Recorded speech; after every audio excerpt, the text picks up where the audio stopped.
I, my name is Emmanuel Ogiaga, also known as Finum, and this is my Chronicle.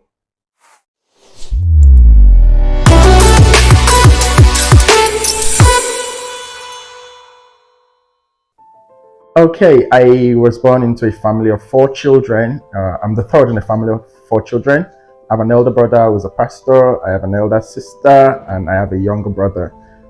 My dad and my mom are Christians. I was born into a Christian family, and growing up in a Christian family had its advantages because, to a large extent, I say I had a solid upbringing. Yeah, I got to know God early in life, and I was introduced into the creative arts early in life too, because my mom and my dad were singers.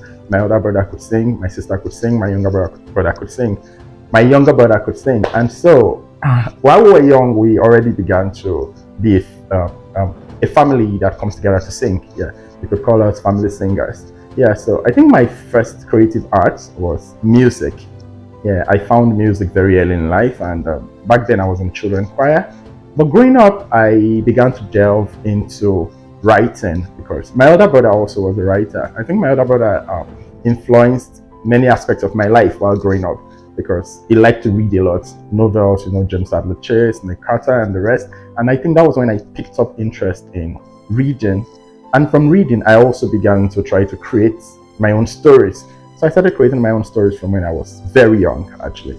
And going forward, at some point, I delved into dancing. At some point, I delved into acting. So, in the long run, I could say I was really, really involved in the creative industry. But funny enough, I got into university and I studied engineering, totally different from the creative arts. Yeah. But I think somehow while I was in my 400 level, the creative art began to call back to me strongly.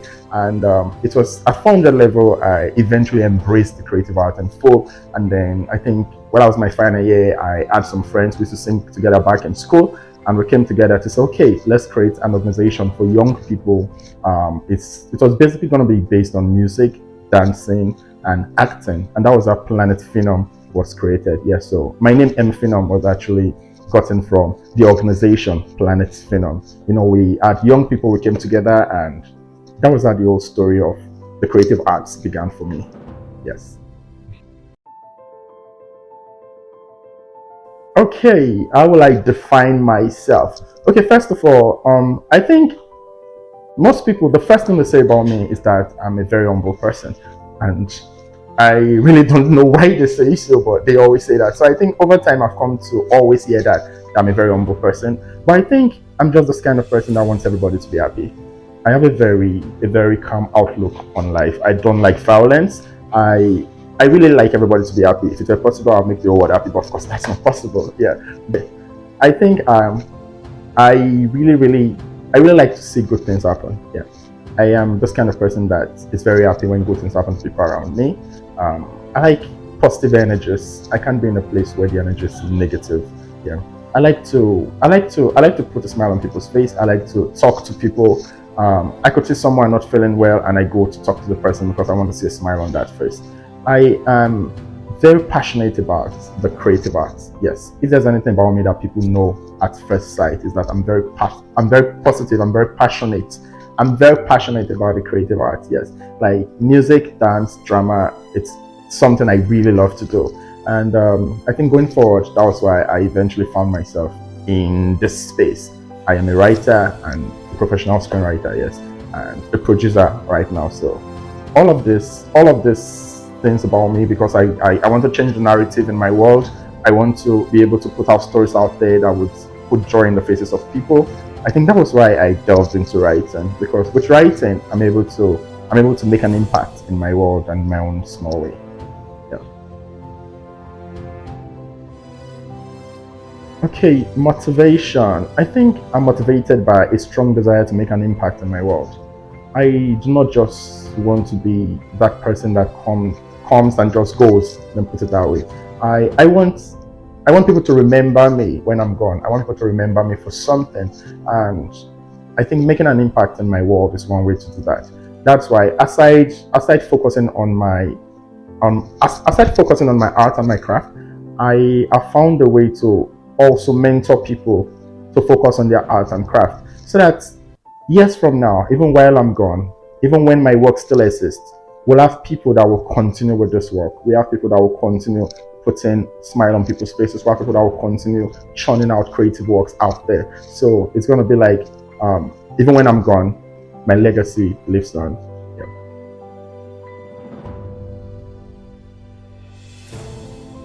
I think, okay, I can just talk about three different aspects. First of all, the fact that I grew up in a Christian family made me to have a certain moral judgment when it comes to things. So I think technically, I easily stand for things that are morally right. Yes, that's one. So I think that is not a struggle to me. It comes naturally. Then secondly, I mentioned the fact that I came from a family where creativity was like a foundation, was like a bedrock. And my older brother influenced my life when it comes to reading and writing. I think he wrote his own story back then in the line of suffering. And when I saw that, that motivated me greatly to want to be a writer. So I had this dream to be a writer right from when I was a kid. And thinking about it now, this is many years later, I think I'm achieving that dream because right now I've written a lot of stories and I have some of my films out there. Yes, so, and thirdly, I think one part of my life that really, one part of my life that really pushed me towards the area where I am right now is the fact that, back then, while I was, I think, SS2 or SS3, I was always very shy. Yes, I was. And I didn't like that part of me. Yeah, people that know me from back then would know that I'm was very shy. But I think that was something that made me stand up and say, no, I have to get rid of this shyness. And I began to positively put myself out there. I began to force myself to do things that would put me in the faces of people. So I think that was one thing that unlocked the dance and the drama aspect of me because I wanted to be in people's faces. In my mind, I'm like, okay, let me get there. If I want to fence, but just get in front of those people. And I think, yes, so those areas of my life actually prompted me to become who I am right now. There's something about Christian homes generally. Okay, it's not in all Christian homes, but I think my parents were very strict. Yeah, my dad was very strict. Yes, I think all my brothers and my sister will attest to this. And so I think why it's not a limitation, but I think there were some things we would have wanted to really do to express ourselves, but because we were in that circle where the environment sometimes was really tense because my dad was very strict, it limited us. We could not really do some things that we would have wanted to do because first of all, you may not be able to even bring it out there to say, I want to do this, because you know the kind of response you will get when you say you want to do this. So I think aside that though, there weren't any limitations. I think we just had good foundations to build on our dreams. Yeah.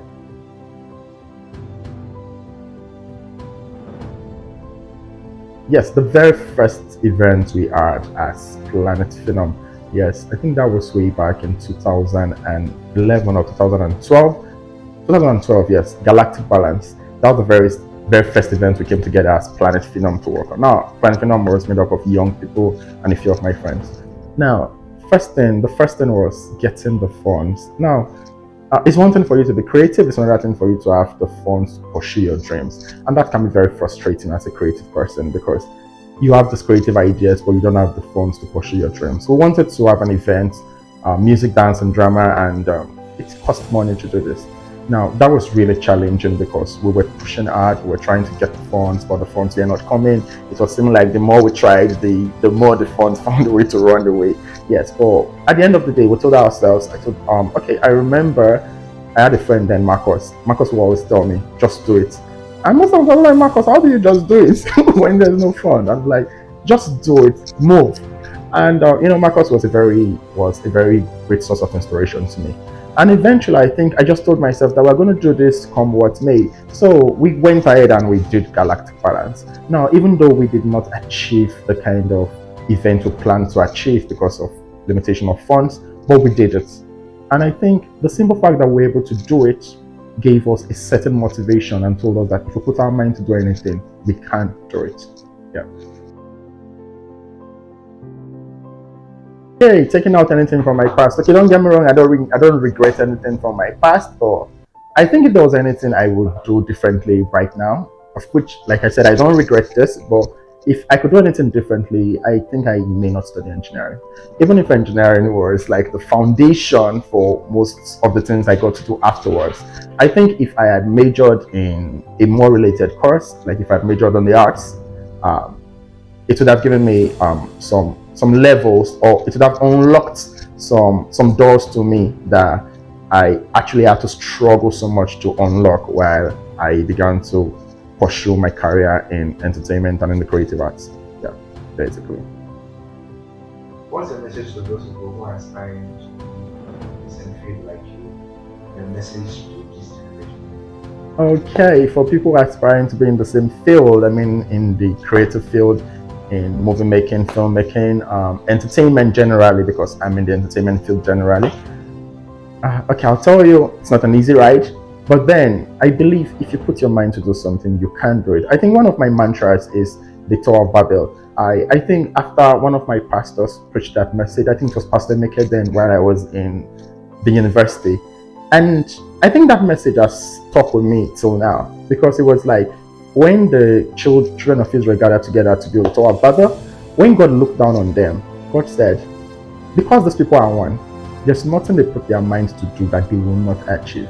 And it's struck me since then. So that's why in my world right now, I always work with a team. And the first thing I do when I'm selecting a team is I work with people that have the same mind as I do, right? Now, when we have the same mind, I'll tell ourselves we are going to do this. Nothing stops us. So I think it begins with you as a person. Whatever dream you have in this creative industry, you should tell yourself, you should convince yourself beyond every reasonable doubt that you want to do this and you can do it. I think it begins with you. Once you tell yourself that you can do it, then the law of attraction draws people towards you that will make this happen. An example is we did our first film, Quite Quite the Myth. It began with I and Black Bishop coming together and telling ourselves that we can do it. Trust me, we didn't have any money. We wanted to do Quite Quite the Myth, yes. But you could see Black Bishop had a dream to create a story, and based on the screenwriter that I was, we came together and said, let's do this. But the first thing was we told ourselves we could do it. And I think every other thing just happened. We began to get people that believed in the dream, people that believed in the vision. And I must mention this, yes. There's someone I'll never, ever forget when it comes to my journey in this industry, and that's Avia Samara. We came to Avia Samara at a time where we were nothing. I'll put it that way. We had nothing. We had nothing to offer him. And Avia Samara was one person among over 100 people that we met. Avia Samara was one person that supported our dream. And I will never take that for granted, and we will always remember that. We'll always remember that because it supported our dream and provided a foundation for us to produce our first movie. So, like I'll say to everybody out there, first thing is believe in yourself. If you have a dream, tell yourself, I can do it. Trust me, if you can dream it, you can do it. Yes. Yeah, my generation, yeah. I laugh because, I think my generation right now, everyone is on the fast lane. Nobody wants to be patient anymore. Like, we see 19 years old and 20 years old, and they are already complaining the complaints of 40 years old. They want to have already achieved what 40 years old achieved in their time. I would say we really need to be patient, because trust me, there's the fast lane, but most times the fast lane doesn't have a good end. Yes, I know most people really just want to make it big. Of course, by all means, work hard on your dreams, but also learn to be patient. If you work hard on your dreams and you are consistent and you have patience, you will eventually get there. We are not in competition with anyone. Nobody is in competition with anyone. You're only in a race with yourself. You're only in a competition with yourself. You should measure your success with how you were yesterday. Don't measure your success with somebody else's success. Everybody is on a different lane. God has different plans for everybody. So if you tell yourself, I'm in a competition with myself, and every day you rate your success today with your success yesterday, then you would be on the right path. Ignore spectators, ignore people. Focus on your race, focus on your lane. And if you're determined, if you're consistent, if you're patient, you'll get it. Yes.